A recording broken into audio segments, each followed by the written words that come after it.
వేసుకున్నా మా పనికి వస్తే మాస్తారు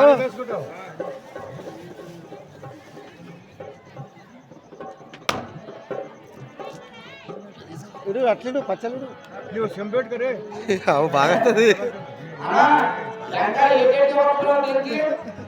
అది అట్టే ఉంటుంది బలం మీద పడుతుంది ఒకరు బలం మీద మంచిగా మాట్లాడతారు దానికే కదా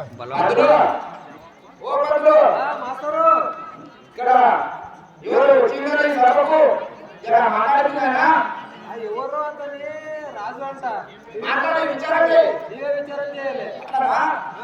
నీవు ఉంటానికి ఏమైతే ఉంటాను చూడపో ఈ మూడు కింద ఉంటాడు. నువ్వు విచారం చేయగానే మనిషి చూస్తే భయం అవుతున్నది. నిన్నట్లాగా చేయొచ్చారు నిన్నట్లాగా ఏం చేయగానే జాగ్రత్త విచారం చేయి. సరే మంచిది స్వామి తమ యొక్క నామం మాకు వినది ఏమిటా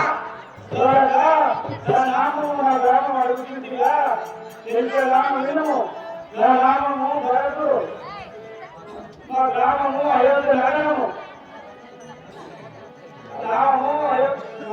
అయోధ్య నగరము మా తండ్రి జగత్తు నా తల్లి కైకాదేవి అంటున్నాయా మాస్టరు ఇగో అతనే ఏమేమో అంటాడు.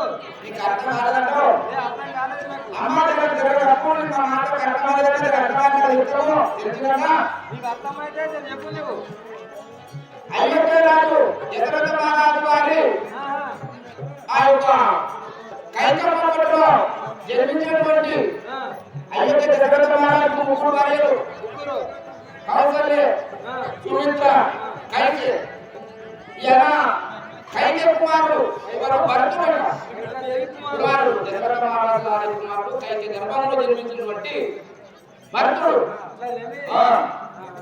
భరతుడైన మా సంతోషం ఆయన మరి ఎందుకు వస్తున్నాం స్వామి ఆయన మరి ఎక్కడ లేదు మా అర్థమైన శ్రీరామచంద్రుడికి ఆయన శ్రీరామచంద్రుడు అన్నముడు రామ లక్ష్మణ భరతుడు ఇంతకుముందు వచ్చింది పెద్దన్న ఎవరు శ్రీరామచంద్రుడు శ్రీరామచంద్రుడు. శ్రీరామచంద్రుడు ఇక్కడ పోతున్నాడు. అదే విధంగా పోయి రమ్మ స్వామి జై రామ